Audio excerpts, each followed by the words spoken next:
July 24 നിങ്ങൾ മറക്കല്ല്. 24 നിങ്ങൾ ഒരു അനൗൺസ്മെന്റ് അന്ന് രാവിലെ തന്നെ വരും.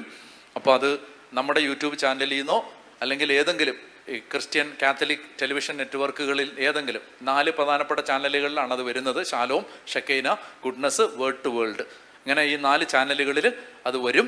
അപ്പം നിങ്ങൾ ഏത് ചാനലാണോ നിങ്ങൾ കാണുന്നത് അത് കണ്ട് നിങ്ങൾ ആ കാര്യങ്ങൾ കേൾക്കുക. 40 ദിവസം നീണ്ടു നിൽക്കുന്ന ഒരു പ്രാർത്ഥനാ ശുശ്രൂഷയാണത്. അതൊരു കുർബാനയുടെ ഡെലിവറൻസ് ശുശ്രൂഷയാണ്. അപ്പം 40 ദിവസം നിങ്ങൾ എന്നോടൊത്ത് ഈ കുർബാന ആരാധന പ്രാർത്ഥനയിൽ പങ്കെടുത്ത് പ്രാർത്ഥിക്കുക. നിങ്ങൾക്ക് വലിയൊരു ആത്മീയ മുന്നേറ്റം ഉണ്ടാവും. ഹല്ലേലൂയ. അപ്പോൾ അത് അവസാനിക്കുന്നത് ദൈവത്തിൻ്റെ ടൈമിംഗ് ആണ്. സെപ്റ്റംബർ മാസം 8-ാം തീയതിയാണ്. സെപ്റ്റംബർ 8-നാണ് ആ ശുശ്രൂഷ അവസാനിക്കുന്നത്. അപ്പോൾ സെപ്റ്റംബർ 8 കഴിയുമ്പോൾ നമുക്കൊരു സ്പിരിച്വൽ അപ്ഡേറ്റ് ഉണ്ടാവും. കുടുംബങ്ങൾക്ക് വലിയൊരു തുറവയുണ്ടാവും.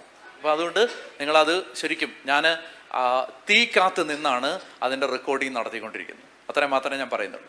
തീക്കകത്ത് കയറി നിന്നിട്ടാണ് അതിൻ്റെ റെക്കോർഡിങ്. എനിക്ക് അത് എന്തുമാത്രം പിശാച് വെറുക്കുന്നെന്ന് അത് ഈ ദിവസങ്ങളിലെല്ലാം എനിക്ക് നല്ലതായിട്ട് മനസ്സിലാവുന്നുണ്ട്. അപ്പോൾ അതുകൊണ്ട് നിങ്ങൾ പ്രാർത്ഥിക്കുക, ശക്തമായിട്ട് പ്രാർത്ഥിച്ച് ആ ഒരു വലിയ ശുശ്രൂഷയാണത്. അത് നമുക്ക് കേരളത്തിൽ നടന്നിട്ടുള്ള പരിശുദ്ധ കുർബാനയുടെ അവഹേളനങ്ങൾക്ക് പരിഹാരമാണ്. ദിവ്യകാരുണ്യത്തോട് കാണിച്ച അനാദരവുകൾക്ക് പരിഹാരമാണ്. നമ്മുടെ കുടുംബങ്ങൾ, അതുപോലെ തന്നെ പൂർവികർക്ക് വിടുതൽ കിട്ടുന്ന ഒരു ശുശ്രൂഷയാണ്. അതൊക്കെ അതിൻ്റെ ഡീറ്റെയിൽസ് എല്ലാം ഞാൻ പറഞ്ഞിട്ടുണ്ട്, എന്ത് ചെയ്യണം, എങ്ങനെ ചെയ്യണമെന്നെല്ലാം.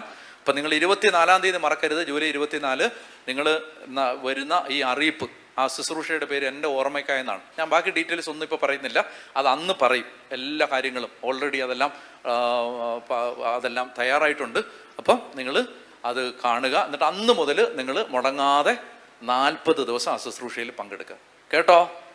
വലിയൊരു അനുഗ്രഹത്തിലേക്ക് നമുക്ക് 2026 പ്രവേശിക്കാൻ പറ്റും.